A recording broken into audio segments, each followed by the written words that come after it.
पुरुषा पुराणा तुमश्च विश्वस्य परम निधानम वेत्तासि वेद्यम च परम च धाम त्वया ततम विश्वमनंत रूप वायु यमः अग्निवर्णा शशांकः प्रजापतिस्त्वं प्रपितामहस्य नमो नमस्तेस्तु सहस्रकृत्वा पुनश्च भूयोऽपि नमो नमस्ते। वसुदेव सुतं देवं कंस चाणूरमर्दनम देवकी परमानंदम श्री कृष्णं वंदे जगद्गुरुम कृष्णं वंदे जगद्गुरुम।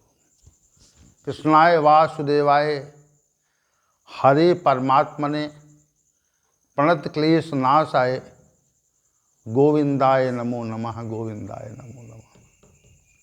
हम आज पुनः सभी गीता ज्ञान जिज्ञासुओं के साथ भगवान श्री गोविंद की सानिध्यता में भगवत गीता के इस विशेष ज्ञान सत्र में उपस्थित हैं और सभी उपस्थित महानुभावों को भगवान श्री गोविंद की ओर से प्रेम पूर्वक आशीर्वचन और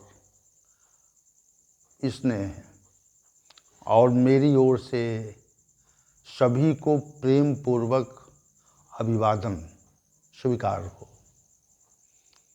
तो हम सभी नित्य चर्चा में उपस्थित होते हैं, तो इसमें भगवान श्री गोविंद की विशेष अनुकंपा है।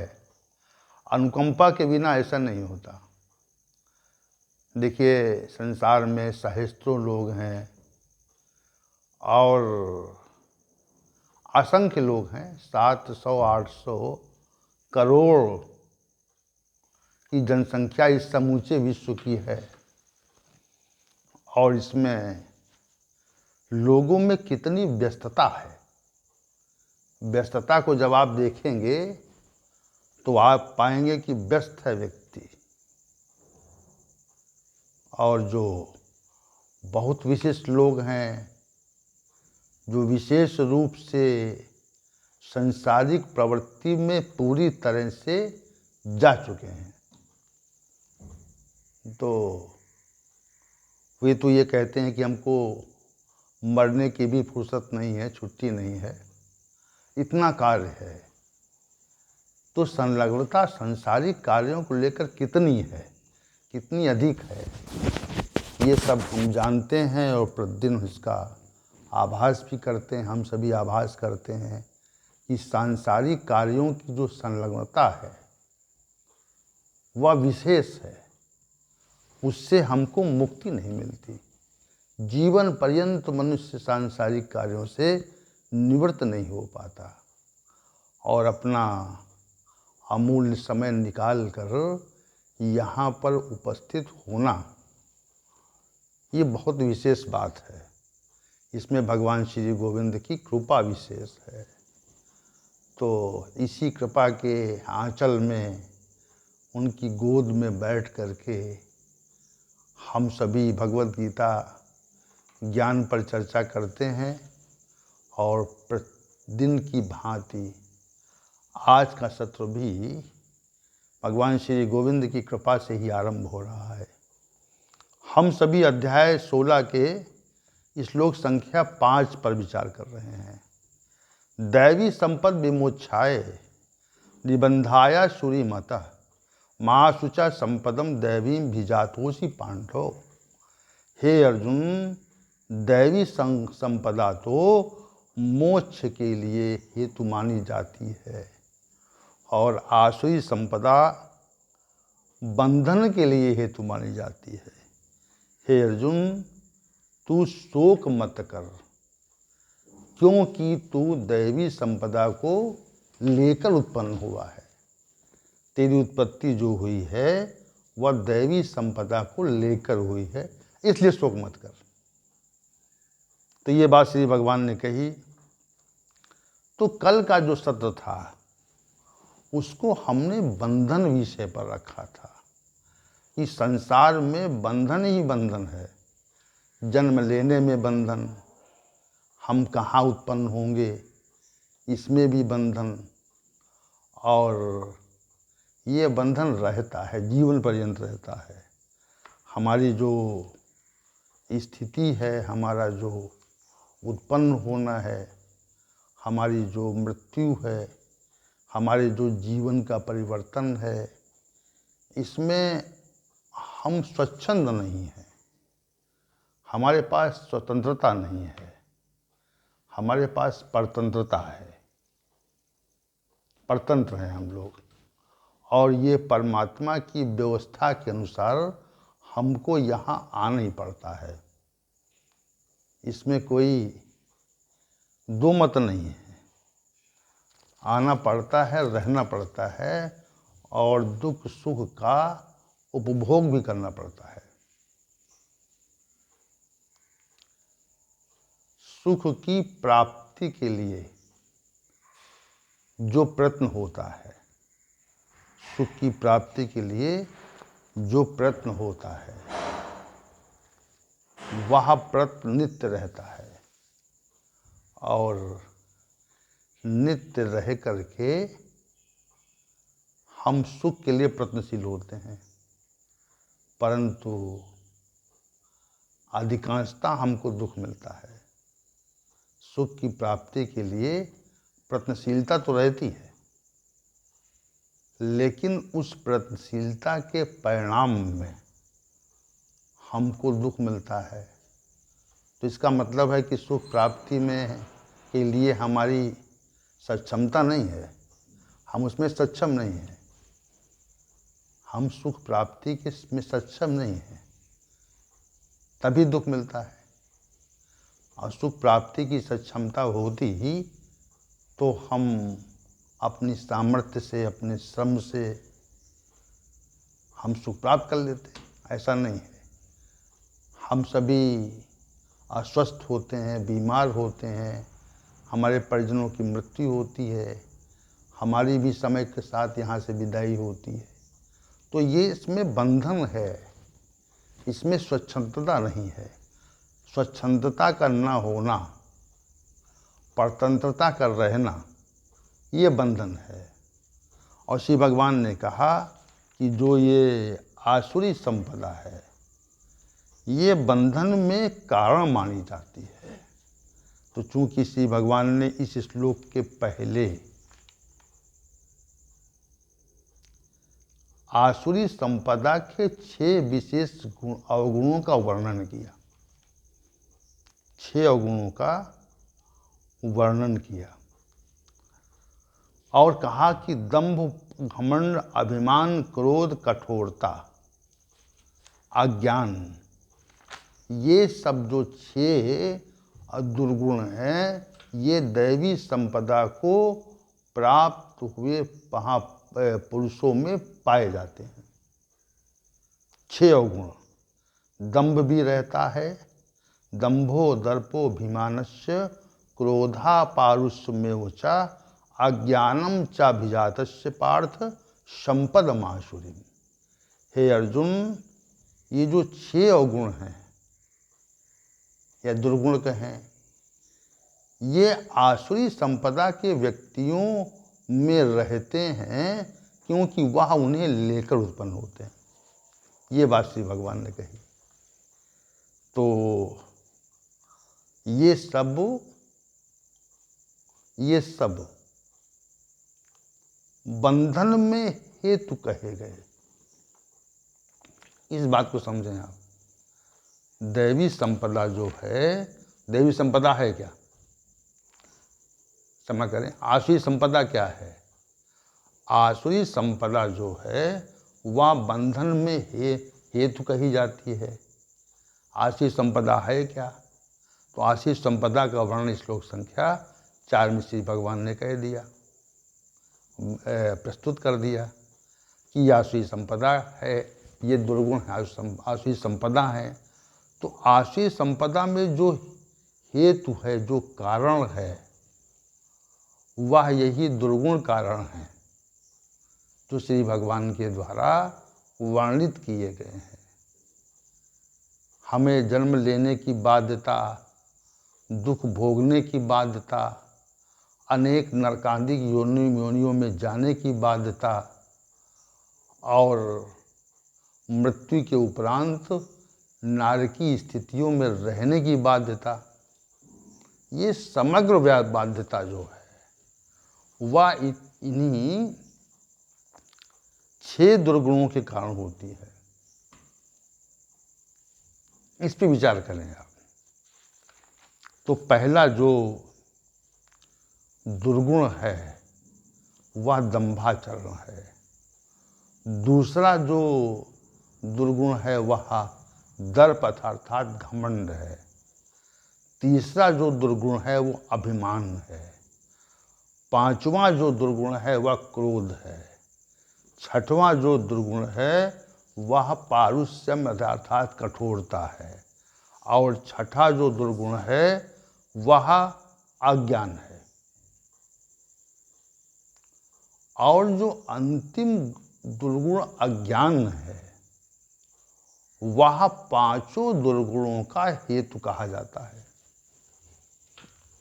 अज्ञान जो है वह पांचों दुर्गुणों का कारण कहा जाता है। यदि अज्ञान न होता तो हम दंभ का आचरण नहीं करते। यदि अज्ञान न होता तो हमारे अंदर घमंड नहीं आता, और अज्ञान न होता तो अभिमान भी नहीं आता, अज्ञान न होता तो क्रोध भी नहीं आता, और अज्ञान न होता तो कठोरता भी नहीं आती। हमें अपनी वास्तविक स्थिति का यदि बोध हो जाए कि हमारी अपनी वास्तविक स्थिति क्या है, इसका ज्ञान हमको हो जाएगा कि भाई हमारी सांसारिक वास्तविक स्थिति क्या है और अध्यात्म पथ पर चलने वाले व्यक्तियों को ये बोध हो जाए कि हमारी आध्यात्मिक स्थिति क्या है। तो दंभाचरण नामक जो दोष है, जो बंधन में एक कारण माना जाता है, उससे हम विमुक्त हो सकते हैं, उससे हम विलक हो सकते हैं। और जब तक दंभ का आचरण रहता है तब तक अज्ञान भी रहता है, और अज्ञान के कारण ही दंभाचरण रहता है। हम ये जान जाएं कि हमको अपनी वास्तविक स्थिति का ही प्रकटीकरण करना है। हम यदि वास्तविक स्थिति से पृथक प्रकार की स्थिति का प्रकटीकरण करेंगे तो बंधन है, वो बंधन का कारण होगी, तो हम कभी नहीं करेंगे। अब दूसरी चीज आती है घमंड और अभिमान। तीसरा अभिमान आ जाता है। तो घमंड और अभिमान दोनों जो अवगुण हैं या दुर्गुण हैं, ये मनुष्य के लिए विशेष हानिप्रद हैं। लेकिन चूंकि इनकी स्थिति इतनी विशद है, इनकी जो स्थिति है वह इतनी अधिक विशद है कि हम उससे मुक्त नहीं हो पाते। क्या कोई व्यक्ति घमंड और अभिमान नहीं करता? वस्तु का अभिमान, स्थिति का अभिमान, सांसारिक संपन्नता का अभिमान, अपनी सुंदरता का अभिमान, युवावस्था का अभिमान, ये बहुत ही सूक्ष्म तत्व हैं जो हमको बंधन दिलाते हैं। हम जैसे पशु के गले में रस्सी पड़ जाती है, तो रस्सी पड़ने में कारण क्या है? तो मनुष्यों को ये समझ लेना चाहिए कि इसमें जो कारण है, हमारे गले में जो बंधन हुआ है, उसका जो कारण है वह घमंड और अभिमान है। तो हमें घमंड और अभिमान का परित्याग क्यों नहीं करना चाहिए? क्यों नहीं करना चाहिए? क्या हम अपने गले में रस्सी डलवाना चाहते हैं? क्या हम पशु बनना चाहते हैं? तो आप कहेंगे नहीं बनना चाहते। तो नहीं बनना चाहते, यदि नहीं बनना चाहते तो हम, अगर नहीं बनना चाहते तो हम घमंड और अभिमान का परित्याग तत्काल करें। हमें अपनी स्थिति का, वस्तु का कभी भी अभिमान और घमंड नहीं करना चाहिए। घमंड अभिमान के विषय में चर्चा विगत सत्रों में हुई थी, लेकिन सामान्य व्यक्ति जो पढ़ा लिखा है, जो जिसने कुछ अध्ययन किया है, ज्ञानशील है, तो वो घमंड और अभिमान के तत्व को जानता है, स्थिति को जानता है, उसकी व्याख्या की आवश्यकता नहीं है। तो हमें सबसे पहले अपने पद का, अपने धन का, अपनी संपदा का, अपनी स्थिति का, अपने ऐश्वर्य का, अपने ज्ञान का, इन सब का जो घमंड है, उनका जो अभिमान है, उसका हमको तत्काल परित्याग करना चाहिए। और ये अज्ञान के कारण होता है, अज्ञान के कारण होता है। और चूंकि ज्ञान नहीं है इस बात का, यही जो घमंड और अभिमान है, ये हमारे गले में रस्सी डलवाने में कारण बन जाएगा। तो ये बात अगर हम जान जाते और जान लें, तो हम घमंड और अभिमान को तत्काल ही छोड़ने का प्रयत्न करते हैं। फिर नहीं रहता अभिमान, कौन नहीं रहता। जैसे हम जान जाएं कि आगे जाने पर हमारी मृत्यु हो सकती है या कोई विषद घटना हो सकती है, तो हम उस मार्ग पर जाने से बचते हैं, उसका निषेध करते हैं। ये बात तो है।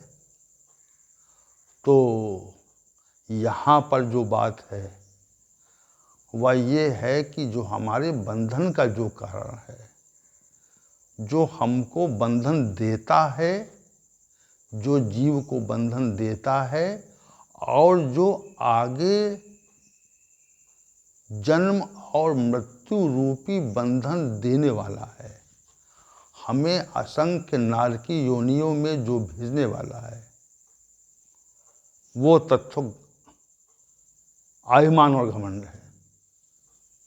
तो इसका हमको परित्याग करना चाहिए। और ये अज्ञान के कारण ही होता है कि हमारे पास जो स्थिति है, वस्तु है, सब कुछ जो कुछ है, वह हमको मिला हुआ है, प्राप्त हुआ है। और प्राप्त होने के कारण हमारा अपना नहीं, हमारा अपना स्वामित्व देखिए नहीं है, स्वामित्व नहीं है। और स्वामित्व जब नहीं है तो उस स्थिति का, उस वस्तु का हम घमंड अभिमान क्या करें? ये बात समझ में नहीं आती ना, बैठती नहीं मन में। तो इसको बिठाना है हमको, अज्ञान छोड़ना है। और जो क्रोध है वो भी बंधन का कारण होता है। हम दूसरे व्यक्तियों को जो अपशब्द कहते हैं या उन पे जो क्रोध करते हैं, प्रतिकूल भाव वाणी से कहते हैं या मन में जो प्रतिकूल भाव रखते हैं, वो क्रोध जो है वह भी अज्ञान के कारण ही उत्पन्न होता है, अज्ञान के कारण उत्पन्न होता है। और सभी विचारशील विचारवान लोग कहते हैं क्रोध नहीं करना चाहिए। हमें किस मात्रा में क्रोध हमारे अंदर है, किस मात्रा में क्रोध हमारे साथ संलग्न है, ये बात हम सोचें और विचार करें कि उसकी मात्रा कितनी है। और जितनी अधिक मात्रा है, जितनी अधिक मात्रा है, उस मात्रा को कम करने का प्रयास करें। कैसे कम होगा, कैसे कम होगा? तो इस पर आप स्वयं ये विचार करें कि हमें अधिक क्रोध क्यों आता है, हमें अधिक क्रोध क्यों आता है, इस बात पे विचार करें। क्या कारण है?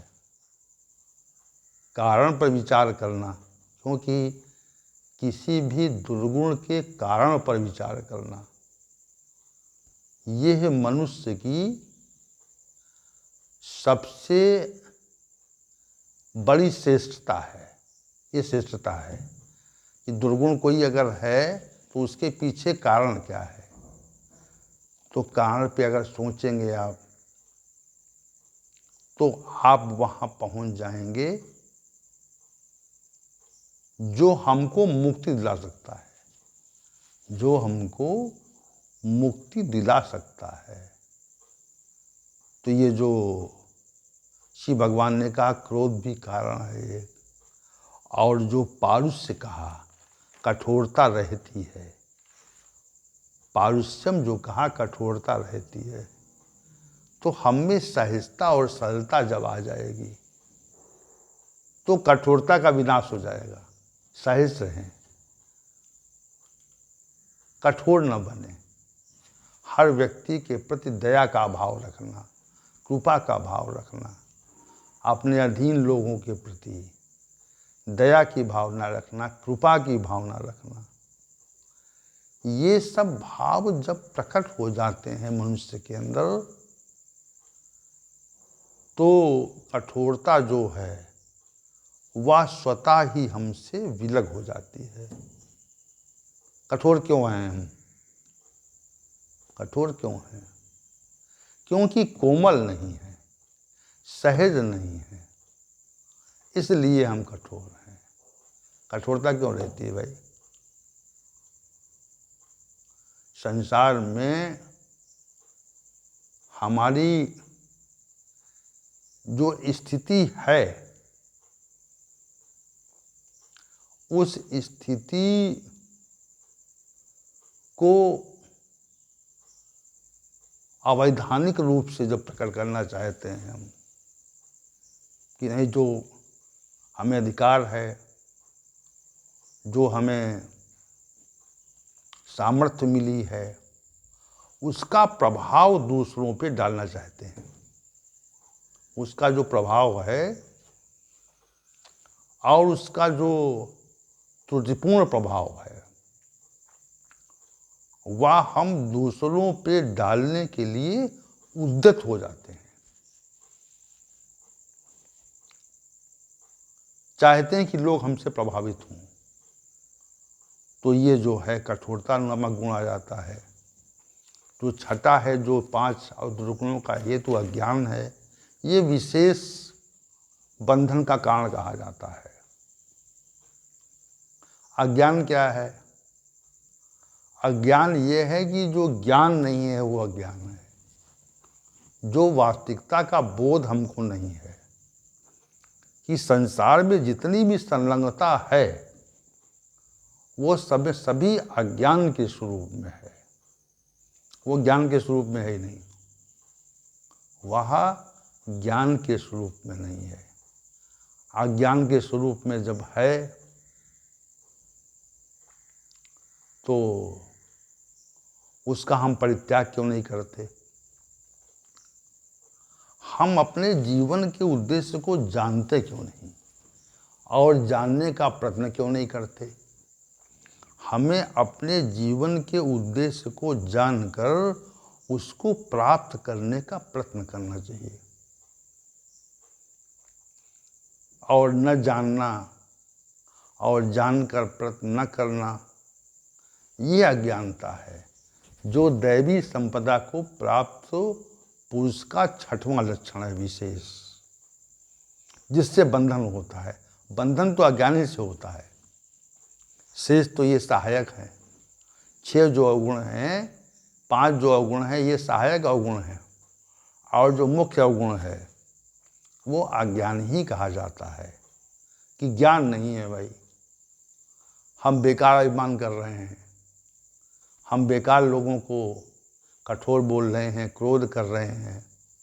ये जो 5 दुर्गुण हैं ये तो लगते तो छोटे हैं, लेकिन जो ये दुर्गुण हैं ये विशेष दुर्गुण हैं जो हमारे साथ में निरंतर रहते हैं और इनका शीघ्रता से समापन नहीं होता। ये विशेष बात है। क्या हम क्रोध छोड़ सकते हैं? पूरी तरह से क्या शून्यता आ सकती है उसमें? तो आप कहेंगे नहीं आ सकती। क्या हम अभिमान छोड़ सकते हैं? नहीं छोड़ सकते। क्या हम घमंड छोड़ सकते हैं? नहीं छोड़ सकते। क्या हम दंभाचरण छोड़ सकते हैं? नहीं छोड़ सकते। क्या हम कठोरतापूर्ण आचरण छोड़ सकते हैं? आप कहेंगे नहीं छोड़ सकते। लेकिन जब छोड़ने का प्रयास करते हैं किसी दुर्गुण का और वास्तविकता को जानने का अर्थात ज्ञान प्रकट करने का प्रयास करते हैं, तो ये जो दुर्गुण है ये स्वतः खत्म हो जाते हैं और श्री भगवान की शरणागति से ये दुर्गुण जो हैं वो धीरे धीरे धीरे धीरे धुलते हैं और धुल के बाहर हो जाते हैं। तो तभी बंधन होता है। क्यों बंधन होता है? बंधन तभी होता है जब दुर्गुण प्रकट होते हैं। आसुरी संपदा में ये दुर्गुण, आसुरी संपदा के पुरुषों में दुर्गुण विशेष रहते हैं और हम सभी में रहते हैं। तो थोड़ी थोड़ी आसुरी संपदा हमारे अंदर भी रहती है। वो समाप्त कैसे होगी?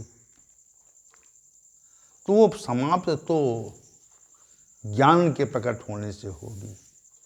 और इस श्लोक में श्री भगवान ने दूसरी जो बात कही कि जो मुक्ति का कारण है वह दैवी संपदा है। तो आसुरी संपदा बंधन का कारण है, इस विषय को तो प्रकट किया गया है। लेकिन मुक्ति क्या है? मुक्ति का जो कारण है